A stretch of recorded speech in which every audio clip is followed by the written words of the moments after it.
estamos intentando ver distintos aspectos, distintos ámbitos en los que el futuro ya casi es presente, como hemos visto, inteligencia artificial, robótica, estructura molecular, pero quizá la primera imagen que se lleva el ciudadano de a pie cuando hablamos del futuro ya es presente es el tema que nos va a hablar el profesor Castro, porque lógicamente el cambio climático, cambio global, ahora mismo en Europa se habla del Pacto Verde, es decir, que lo más conocido de este futuro ya es presente, pues quizás sea precisamente la transformación que estábamos viviendo, los peligros a los que nos encontramos.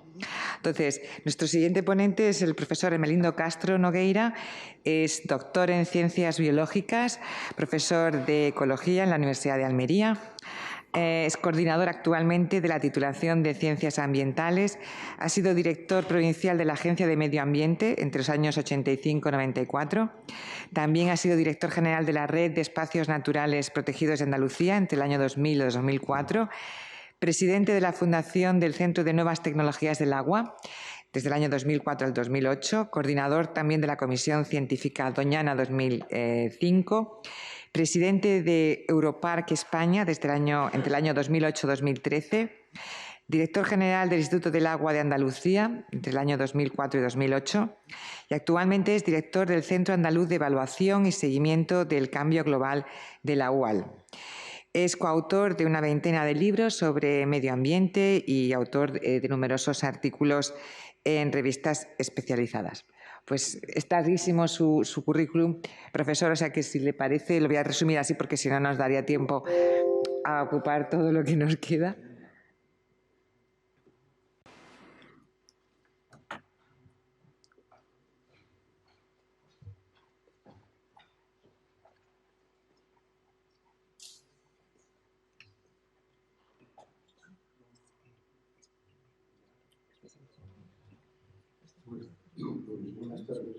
A todos.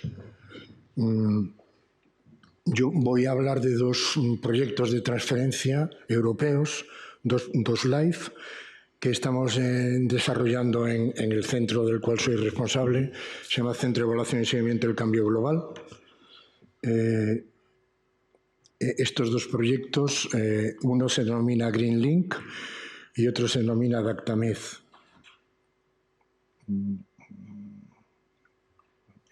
¿Dónde se va pasando? Aquí, vale. Bien, pues voy a intentar situar estos dos proyectos de transferencia, de investigación, en el contexto del cambio global. Entendemos por antropoceno una última etapa de la historia geológica de la Tierra, súper reciente, súper reciente, que está inmersa en el concepto de Holoceno, desde el Neolítico, desde la aparición de la agricultura, y que se denomina antropoceno por la mayoría de los expertos el fragmento final de la historia geológica de la Tierra, en la cual la especie humana, es decir, nosotros, hemos sido capaces y estamos siendo capaces de alterar el metabolismo del planeta, es decir, de alterar los grandes equilibrios oceánicos, los grandes equilibrios atmosféricos, etc. Lo que no está claro todavía es cómo vamos a datar el comienzo del antropoceno. Se tendrá que poner de acuerdo los científicos para ver cuál es el criterio elegido, mayoritario, que nos permita datar el comienzo del antropoceno. Parece ser que el criterio que seguramente tiene más posibilidades de tener éxito será la aparición de isótopos radiactivos como consecuencia de las pruebas nucleares después de la Segunda Guerra Mundial. Bien, aquí tenéis una diapositiva en donde aparecen la evolución de una serie de parámetros de tipo socioeconómico vinculados al desarrollo económico, al desarrollo tecnológico y al desarrollo demográfico que nos explican que, digamos, desde los años 50 del siglo anterior, del siglo XX, el planeta Tierra es un planeta de palos de hockey en donde un montón de parámetros de tipo socioeconómico han evolucionado de una manera exponencial. La población, el Producto Interior Bruto, la inversión extranjera, el agua almacenada en los ríos, el uso del agua, la presencia de fertilizantes, la población de las ciudades, la demanda de papel, la comida basura incluida, el transporte motorizado, las telecomunicaciones, etcétera, etcétera, han evolucionado de tal manera que nuestro mundo, nuestro planeta, es un planeta de palos de hockey de evolución exponencial. Esta evolución exponencial de determinados parámetros socioeconómicos ha influido gravemente en la evolución también exponencial de determinados parámetros y factores de tipo biofísico. De tal manera que en los últimos 50 años podemos decir que hemos realizado, aunque no quisiéramos, lo hemos hecho, una reingeniería del planeta. Digamos que el sistema biofísico planetario responde claramente a los cambios de tipo socioeconómico que hemos implementado. Aquí tenéis una serie de ejemplos de lo que estoy diciendo. Evolución del CO2 de la atmósfera, evolución de los óxidos de nitrógeno, evolución del metano, evolución de la destrucción de la capa de ozono en una etapa previa a la que estamos viviendo, evolución de la temperatura media de la atmósfera, evolución de las pesquerías que han colapsado, evolución del nitrógeno en la zona costera, evolución o destrucción de la selva amazónica y en general de la selva tropical húmeda y de los bosques boreales, en fin, una serie de procesos biofísicos gravísimos que están sospechosamente correlacionados con los procesos que previamente hemos comentado de desarrollo económico, de desarrollo tecnológico y de desarrollo demográfico. Entendemos por cambio climático de origen antrópico lo que está ocurriendo, es decir, desde la revolución industrial y el consumo masivo de combustibles fósiles, carbón y petróleo, estamos asistiendo a un calentamiento progresivo de la atmósfera, de la cual dependemos. Pero el concepto de cambio climático hay que enmarcarlo en un concepto más ambicioso, más amplio y más real que denominamos cambio global. Es decir, el cambio global, si comparo el cambio global con un libro, el cambio climático sería un capítulo y no seguramente el más importante de ese libro. Entendemos por cambio global la capacidad que tiene la especie humana y que la ha demostrado ya sobradamente de destruir, fragmentar y degradar hábitats, sobreexplotar ecosistemas, cambiar especies de lugar, es decir, generar especies invasoras, generar contaminación por nitrógeno y fósforo de origen agrícola de una manera más o menos difusa, pero preocupante, alterar los ciclos biogeoquímicos y la fertilidad del suelo, alterar los ciclos hidrológicos en las zonas de recarga y descarga, etc. Y he dejado para el final lo más importante, que es la capacidad que tenemos de cambiar los usos del suelo de una manera drástica. Bien, los motores, o sea, los drivers que están en el fondo de este paisaje de procesos acelerados son fundamentalmente estos tres que tenemos aquí. El desarrollo tecnológico en el eje, digamos, horizontal de la derecha. Hemos pasado de 140.000 patentes a comienzos del siglo pasado a 1,9 millones de patentes. La explosión demográfica, estamos en 7.000 millones de personas que evidentemente no cabemos en el planeta. Y el Producto Interior Bruto se ha desbaratado también y hemos pasado de unos pocos trillones a 55 trillones en cuestión de 150 años. Esto está, digamos, convertido en papers que lo demuestran y que lo consolidan. En fin, aquí hay tres ejemplos. Un premio Nobel de Química, Krafft, que estudió la capa de ozono y que dijo que la humanidad será en los próximos milenios la fuerza geológica más importante del planeta Tierra. Y dos papers legendarios que demuestran la dominación de la especie humana hacia los ecosistemas y que a los ecosistemas tenemos que empezarle biomas antropogénicos. no hay virginidad en el planeta, no hay virginidad de ningún tipo. En este mapa de Europa veis que solamente el 28% del territorio europeo muestra una escasa influencia humana, utilizando un índice de influencia que combina una docena de parámetros. Y aquí vemos que la biodiversidad nos gasta malas pasadas porque a veces las presiones y los impactos que genera la especie humana actuando sobre el paisaje ecosistémico no es lineal, de tal manera que a la derecha veis que la biodiversidad o la riqueza de especies de aves en zonas boscosas aumenta a medida que aumenta la proporción de paisaje forestado, pero llega un momento en que empieza a disminuir. De tal manera que las grandes reservas forestales, la mayoría convertidas en parques nacionales, tienen menos riqueza, en este caso, de especies de aves que algunas zonas que son más heterogéneas y que tienen mayor influencia humana. Aquí veis, en esta diapositiva he querido, digamos, documentar la sospechosa correlación entre los servicios que generan los ecosistemas, que son servicios de abastecimiento que tienen precio de mercado, o servicios de regulación que son importantísimos pero no tienen precio de mercado, igual que los servicios culturales, y la correlación que hay entre estos servicios que la naturaleza nos suministra gratuitamente y los componentes de lo que entendemos por bienestar humano, componentes de seguridad, materiales básicos para la vida, la salud de las personas y las relaciones humanas. Y aquí tenemos cómo ha evolucionado la huella ecológica, un modelo de huella ecológica en los países que rodean nuestro Mare Nostrum, el Mediterráneo, en los últimos tiempos, desde países poco desarrollados a países ya desarrollados o a países altamente desarrollados. En todos ellos la huella ecológica ha crecido, ha aumentado y se ha alejado cada vez más de lo que se considera digamos, en Naciones Unidas, en el panel, digamos, intergubernamental de cambio climático y en todas las instituciones que hablan de sostenibilidad, están cada vez nuestra huella ecológica más alejada, digamos, de los niveles razonables.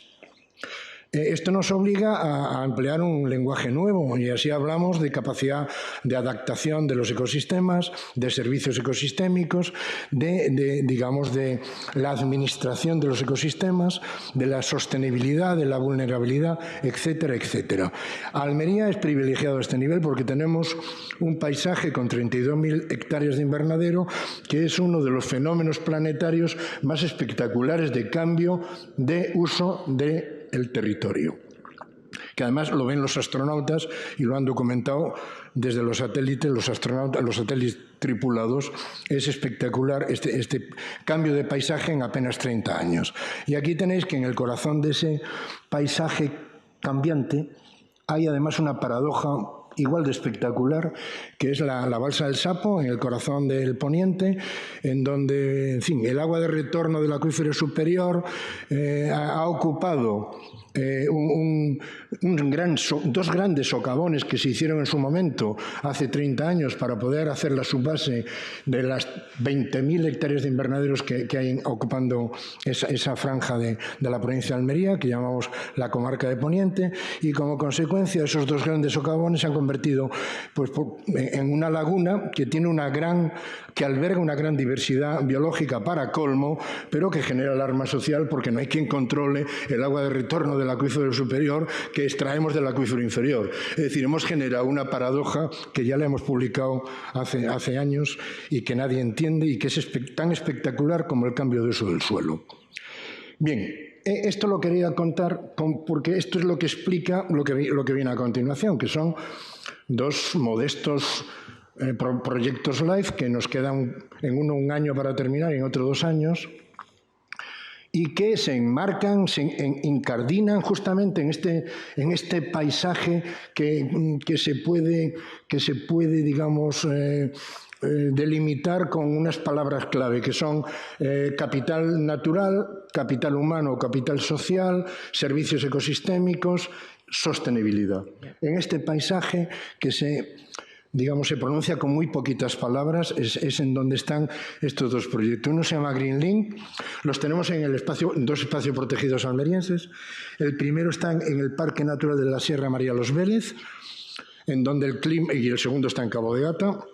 El clima de los Vélez, como sabéis, es una estepa dura, con una temperatura media de 12 grados anual y con una precipitación escasa en los valles de 300 litros por metro cuadrado y en las zonas, en las cumbres menos grave, en torno a 500-600 litros. Es un paisaje que ecológicamente han sido encinares, sabinares y pinares. En la umbría hay una diferencia esencial entre el paisaje ecológico de la umbría y de la solana. La solana es mucho más árida, la umbría es menos árida. Y estos paisajes estos paisajes boscosos, forestales, montañosos, bordean multitud de valles privados. La zona montañosa es pública, la zona de los valles privados, y en los valles privados ha habido tradicionalmente cultivo de cereal, y en este momento tenemos nada menos que 25.000 hectáreas de almendro ecológico, la concentración de almendro ecológico más importante del mundo mundial. Ecológico, porque, claro, en California hay más almendros, pero lo riegan por goteo, es decir, no es almendro ecológico.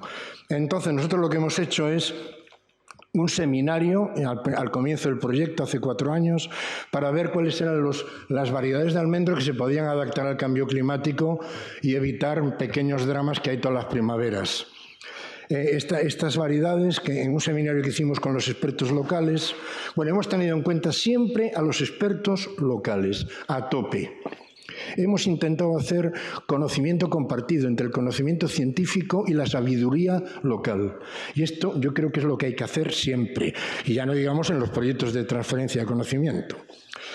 Y hay que transferirlo a 2 tipos de personajes, a 2 tipos de sectores, a los ciudadanos que viven honradamente en la comarca y a los gestores del medio natural. O sea, hay que montar una plataforma de encuentro tripartito entre los que generan conocimiento, los investigadores, los que lo tienen que aplicar al territorio, los gestores del medio natural, y los que viven en el territorio, que son los actores sociales. Bueno, pues digamos que hace 3 años seleccionamos 2 tipos de almendro, la variedad Laurana y la variedad Aguara, que se caracterizan porque las 2 tienen florecimiento tardío, necesitan poca agua, le va la marcha de la sequía, aceptan la sequía, tienen frutos de calidad, prefieren zonas soleadas y su floración coincide con el comienzo de la primavera.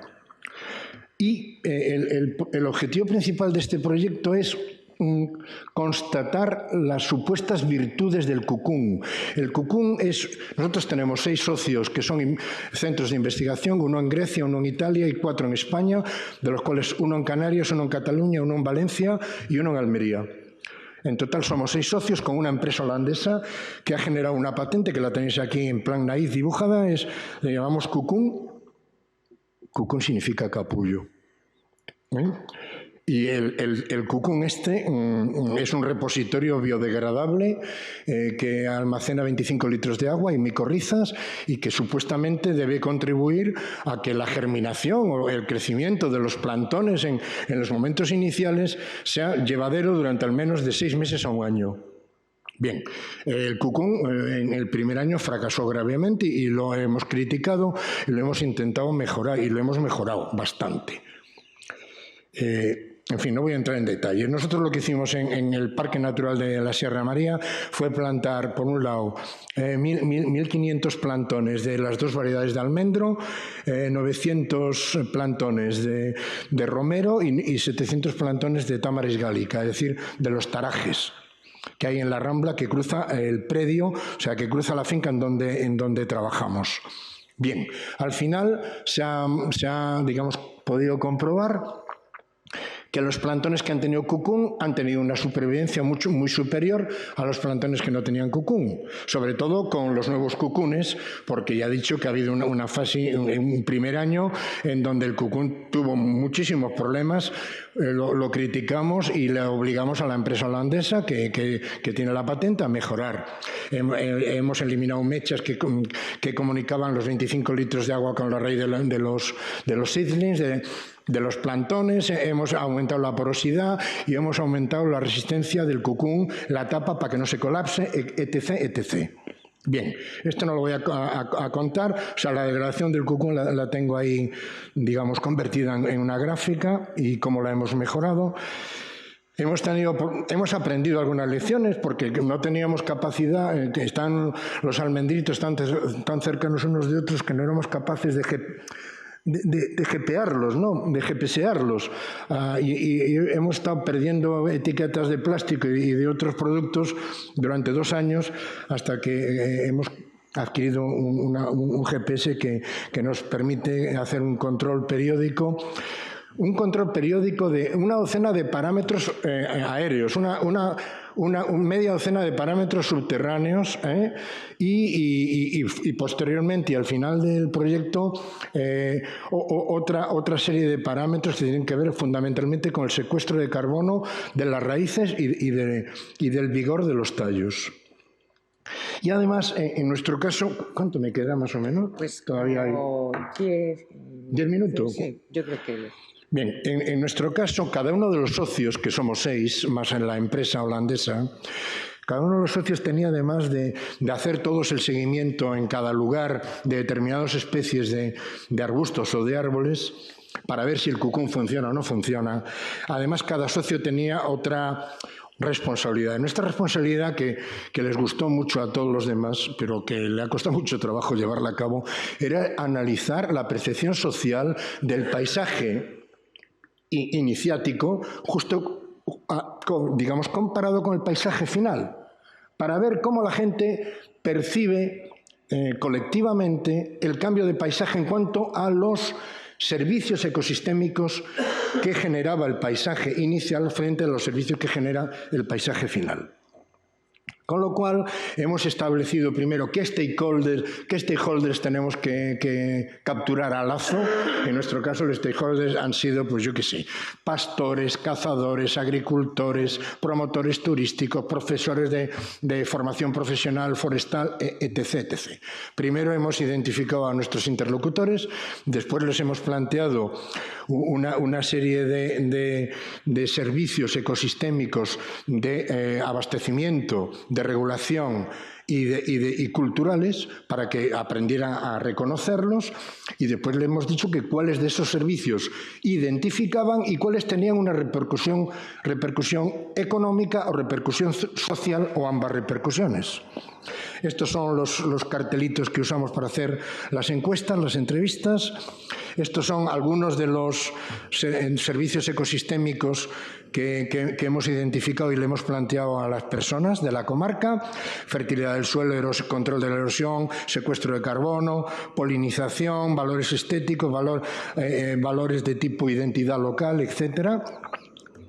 Y en definitiva, lo que hemos pretendido con este proyecto lateral al principal, que era el seguimiento de los almendros y de las otras variedades, con esto lo que pretendíamos es ver cómo se puede mejorar la resiliencia social, no solamente la resiliencia del paisaje domesticado, del agrosistema que hemos generado, sino también qué es lo que cree la gente, qué opina la gente y cómo se puede mejorar, digamos, la capacidad de resiliencia del paisanaje, no solamente del paisaje, sino también del paisanaje.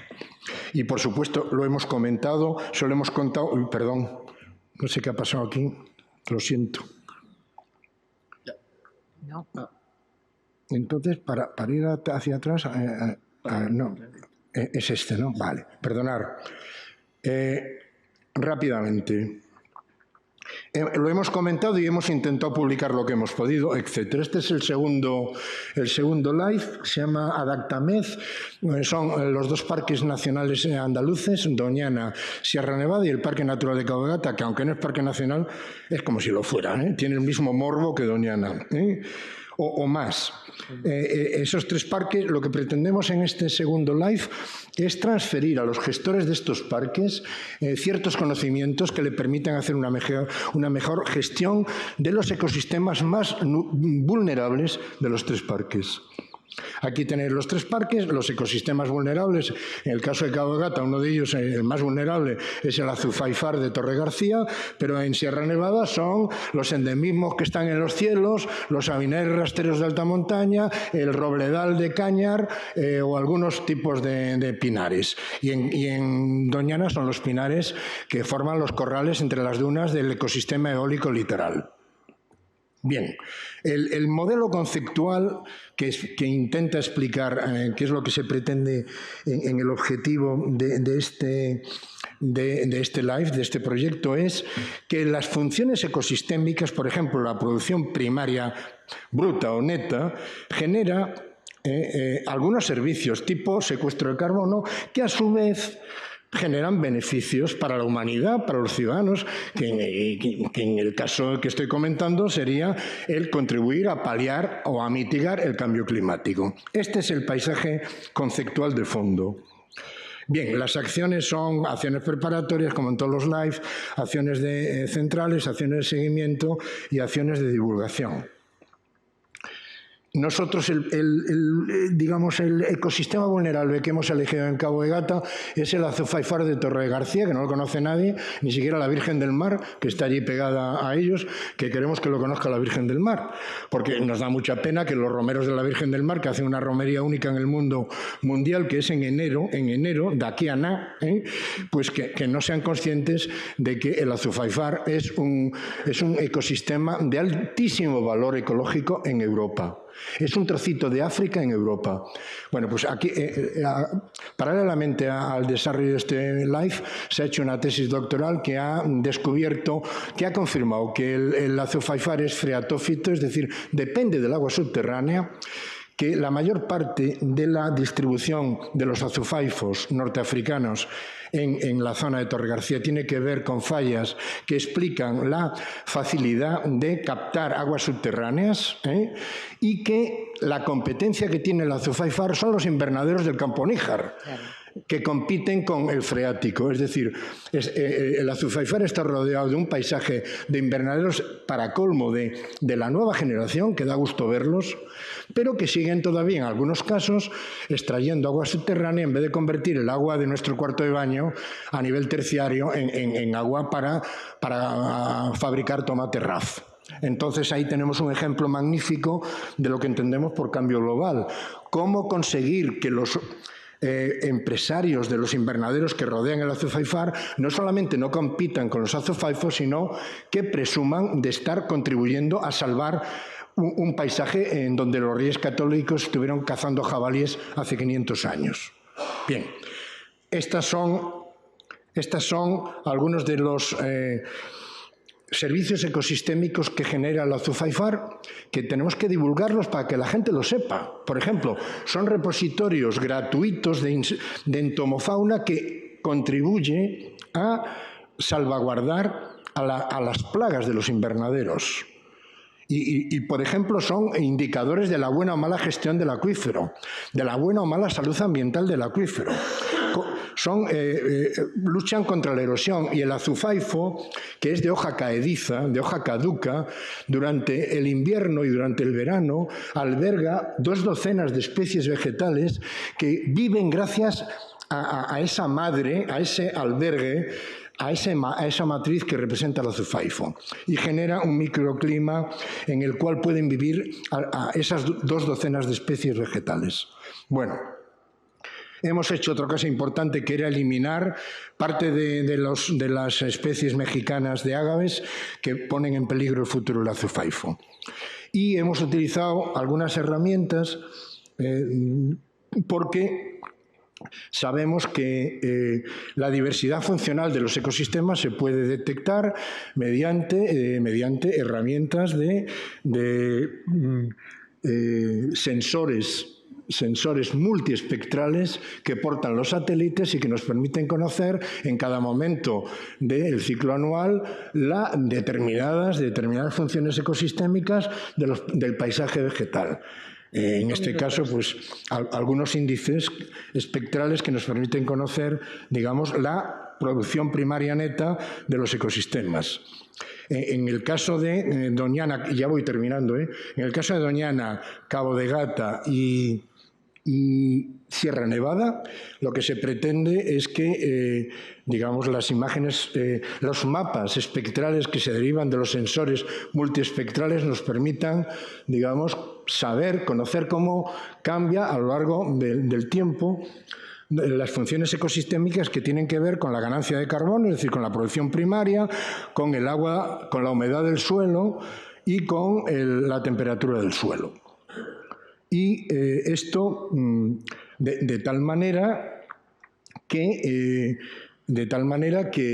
podamos a lo largo del tiempo analizar y transferir a los gestores del medio natural qué tipo de gestión o de gestiones son más favorables para adaptarse al cambio climático por parte, en el caso de los 3 espacios protegidos, de los pinares, porque lo que homogeniza a los 3 espacios es la presencia de pinares. En Doñana, de pino piñonero, en Sierra Nevada, de pino silvestre, y en el Cabo de Gata de pino de Alepo, de Pinus alepensis. Bueno, pues en los 3 casos se han hecho, digamos, parcelas no tratadas y parcelas tratadas que nos van a permitir, con el paso del tiempo, conocer cuáles de los tratamientos que se implementan en determinado tipo de parcelas contribuyen a la mejor adaptación al cambio climático. Y así que termino. Esto, para nosotros, este segundo proyecto LIFE es un ejemplo magnífico de colaboración, de generar conocimiento compartido entre los que tienen que tomar decisiones de gestión y los que generan conocimiento. A veces pasan 15 o 20 años entre que un científico descubre un proceso determinado y lo documenta, y ese descubrimiento se convierte en energía administrativa. A lo mejor pasan 15 años. Bueno, nosotros llevamos ya trabajando en Perú, en Ecuador y en Marruecos, y en Almería, por supuesto, generando plataformas de interfaz ciencia-gestión-usuarios para que el conocimiento sea cada vez más compartido y que el tiempo de transferencia sea mínimo, y que los investigadores también acepten que la sabiduría popular hay que implementarla dentro de las propuestas de generar nuevo conocimiento. Y creo que ya he terminado. Por supuesto que se lo vamos contando a todo el mundo lo que hacemos, y nada más, que muchas gracias. Muchísimas gracias.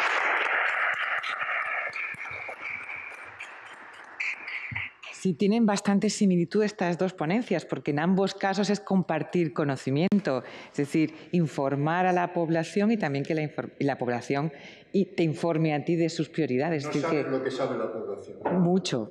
Sabe más de lo que pensamos. Los cazadores, los agricultores, los pastores, etc. Sí, pero lo de la visión del espacio, cómo la perciben, eso me parece muy importante. Es la única forma. Eso es lo que no ha hecho todavía nadie, y es ver un poco cuál es, digamos, la percepción social de determinado sector y cómo se puede aumentar, digamos, la resiliencia, el cariño, exactamente, digamos, el sentido de pertenencia a un determinado tipo de paisaje. Sí. Pues muchísimas gracias.